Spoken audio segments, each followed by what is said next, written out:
ಎಲ್ಲರಿಗೂ ನಮಸ್ಕಾರ. 2024ರ ಕೊನೆಯ ಅಮಾವಾಸ್ಯೆ, ಶುಭ ಮುಹೂರ್ತ, ಪೂಜೆ ವಿಧಾನ, ಮಹತ್ವ ಮತ್ತು ಮಂತ್ರಗಳನ್ನು ತಿಳ್ಕೊಳ್ಳೋಣ. ಕೊನೆಯ ಅಮಾವಾಸ್ಯೆಯನ್ನು ಸೋಮಾವತಿ ಅಮಾವಾಸ್ಯೆ ಅಥವಾ ಎಳ್ಳು ಅಮಾವಾಸ್ಯೆ ಎಂದು ಕರೆಯಲಾಗುತ್ತದೆ. ಸೋಮಾವತಿ ಅಮಾವಾಸ್ಯೆಯಿಂದ ವ್ಯಕ್ತಿಯು ಪಿತೃದೋಷದಿಂದ, ಪಾಪಗಳಿಂದ ಮುಕ್ತನಾಗುತ್ತಾನೆ ಎನ್ನುವ ನಂಬಿಕೆ ಇದೆ. ಅಮಾವಾಸ್ಯೆ ತಿಥಿ ಪ್ರತಿ ತಿಂಗಳಲ್ಲೂ ಬರುತ್ತದೆ. ಅಮಾವಾಸ್ಯೆ ದಿನದಂದು ಲಕ್ಷ್ಮೀ ದೇವಿಯನ್ನು, ವಿಷ್ಣು ದೇವನನ್ನು ಮತ್ತು ಪಿತೃಗಳನ್ನು ಸ್ಮರಿಸಲಾಗುತ್ತದೆ. ಈ ಅಮಾವಾಸ್ಯೆಯನ್ನು ಮಾರ್ಗಶೀರ್ಷ ಅಮಾವಾಸ್ಯೆ, ಎಳ್ಳ ಅಮಾವಾಸ್ಯೆ ಅಥವಾ ಸೋಮಾವತಿ ಅಮಾವಾಸ್ಯೆ ಎಂದು ಕರೆಯಲಾಗುತ್ತದೆ. ಈ ಅಮಾವಾಸ್ಯೆಯ ನಂತರ ಮಾರ್ಗಶೀರ್ಷ ಮಾಸ ಮುಗಿದು ಪುಷ್ಯ ಮಾಸ ಆರಂಭವಾಗುವುದು. ಕೊನೆಯ ಅಮಾವಾಸ್ಯೆಯು ಸೋಮವಾರದ ದಿನದಂದು ಬಂದಿರುವುದರಿಂದ ಈ ದಿನ ವಿಷ್ಣು ದೇವನೊಂದಿಗೆ ಶಿವನನ್ನು ಪೂಜಿಸಲಾಗುತ್ತದೆ.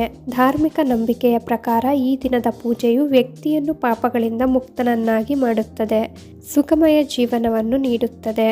ಸೋಮಾವತಿ ಅಮಾವಾಸ್ಯೆಯ ಮಹತ್ವವೇನು? ಹಿಂದೂ ಧರ್ಮದಲ್ಲಿ ಸೋಮಾವತಿ ಅಮಾವಾಸ್ಯೆಗೆ ಹೆಚ್ಚಿನ ಮಹತ್ವವನ್ನು ನೀಡಲಾಗಿದೆ. ಅಮಾವಾಸ್ಯೆ ತಿಥಿ ಸೋಮವಾರದ ದಿನದಂದು ಬಂದಿರುವುದರಿಂದ ಇದನ್ನು ಸೋಮಾವತಿ ಅಮಾವಾಸ್ಯೆ ಎಂದು ಕರೆಯಲಾಗುತ್ತದೆ. ಈ ದಿನವು ಪಿತೃಗಳನ್ನು ಪೂಜಿಸಲು ಅತ್ಯಂತ ಪವಿತ್ರವಾದ ದಿನವೆಂದು ಪರಿಗಣಿಸಲಾಗುತ್ತದೆ. ಈ ದಿನ ಪಿತೃಗಳಿಗೆ ಗೌರವವನ್ನು ಸೂಚಿಸುವುದರಿಂದ ಸಂತೋಷದ ಜೀವನ ನಮ್ಮದಾಗುತ್ತದೆ. ಪಿತೃಗಳ ಸಂತೃಪ್ತಿಯಿಂದ ನಾವು ಉತ್ತಮ ಸಂತಾನವನ್ನು, ಸಂಪತ್ತನ್ನು ಮತ್ತು ಸಂತೋಷವನ್ನು ಪಡೆದುಕೊಳ್ಳಬಹುದು. ಆತ್ಮಾವಲೋಕನ ಮತ್ತು ಆಧ್ಯಾತ್ಮಿಕ ಬೆಳವಣಿಗೆಗೆ ಈ ದಿನವು ಅತ್ಯಂತ ಮಹತ್ವದ ದಿನವಾಗಿದೆ. ಸೋಮಾವತಿ ಅಮಾವಾಸ್ಯೆಯು ಪಿತೃದೋಷವನ್ನು ನಿವಾರಿಸುವ ಕೆಲಸಗಳನ್ನು ಮಾಡಲು ಉತ್ತಮ ದಿನವೆಂದು ಪರಿಗಣಿಸಲಾಗಿದೆ. ಈ ಶುಭ ದಿನದಂದು ಜನರು ಗಂಗಾ ನದಿಯಲ್ಲಿ ಪವಿತ್ರ ಸ್ನಾನ ಮಾಡಲು ಬಯಸುತ್ತಾರೆ. 2024ರ ಡಿಸೆಂಬರ್ 30ರಂದು ಸೋಮವಾರ ಅಮಾವಾಸ್ಯೆ ತಿಥಿ ಆರಂಭ. ಸೋಮವಾರ ಮುಂಜಾನೆ 4:01ರಿಂದ ಪ್ರಾರಂಭವಾಗುತ್ತದೆ ಹಾಗೂ ಅಮಾವಾಸ್ಯೆ ತಿಥಿ ಮುಕ್ತಾಯದ ಸಮಯ ಡಿಸೆಂಬರ್ 31ರಂದು ಮಂಗಳವಾರ ಮುಂಜಾನೆ 3:56ರವರೆಗಿದೆ. ಸೋಮಾವತಿ ಅಮಾವಾಸ್ಯೆಯ ಪೂಜೆಯ ವಿಧಾನ. ಸೋಮಾವತಿ ಅಮಾವಾಸ್ಯೆಯ ದಿನ ಬೆಳಗ್ಗೆ ಪವಿತ್ರ ನದಿಯಲ್ಲಿ ಸ್ನಾನ ಮಾಡಬೇಕು. ಸ್ನಾನದ ನಂತರ ನಿಮ್ಮ ಪೂರ್ವಜರ ಹೆಸರಿನಲ್ಲಿ ದೇಸಿ ತುಪ್ಪದಿಂದ ದೀಪವನ್ನು ಹಚ್ಚಬೇಕು.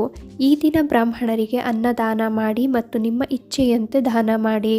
ಸೋಮಾವತಿ ಅಮಾವಾಸ್ಯೆ ಎಂದು ಪೂರ್ವಜರಿಗೆ ತರ್ಪಣವನ್ನು ಅರ್ಪಿಸಬೇಕು. ಈ ದಿನ ತುಳಸಿ ಗಿಡವನ್ನು ಪೂಜಿಸಿ ತುಳಸಿ ಮಂತ್ರವನ್ನು ಪಠಿಸಬೇಕು. ಸೋಮಾವತಿ ಅಮಾವಾಸ್ಯೆ ಎಂದು ಭಗವಾನ್ ವಿಷ್ಣು ಮತ್ತು ಶಿವನನ್ನು ಪೂಜಿಸಬೇಕು. ಸೋಮಾವತಿ ಅಮಾವಾಸ್ಯೆಯ ಮಂತ್ರಗಳು.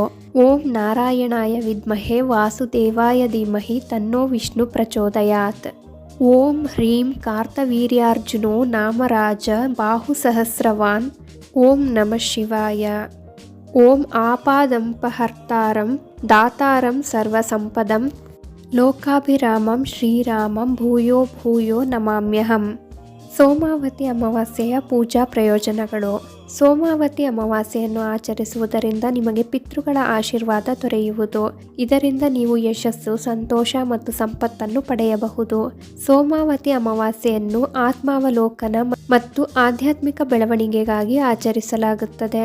ಭಕ್ತರ ಪ್ರಕಾರ ಸೋಮಾವತಿ ಅಮಾವಾಸ್ಯೆಯನ್ನು ಅನುಸರಿಸುವುದರಿಂದ ಅವರು ತಮ್ಮ ಕರ್ಮದಿಂದ ಮುಕ್ತರಾಗುತ್ತಾರೆ ಮತ್ತು ಹಿಂದಿನ ಪಾಪಗಳಿಂದ ಪರಿಹಾರವನ್ನು ಹೊಂದುತ್ತಾರೆ. ಸೋಮಾವತಿ ಅಮಾವಾಸ್ಯೆಯ ಮುಹೂರ್ತ, ಮಹತ್ವ ಹಾಗೂ ಪೂಜಾ ವಿಧಾನಗಳನ್ನು ತಿಳಿಸುತ್ತಾ ನಾನು ಈ ವಿಡಿಯೋನ ಇಲ್ಲಿಗೆ ಎಂಡ್ ಮಾಡ್ತಿದ್ದೀನಿ.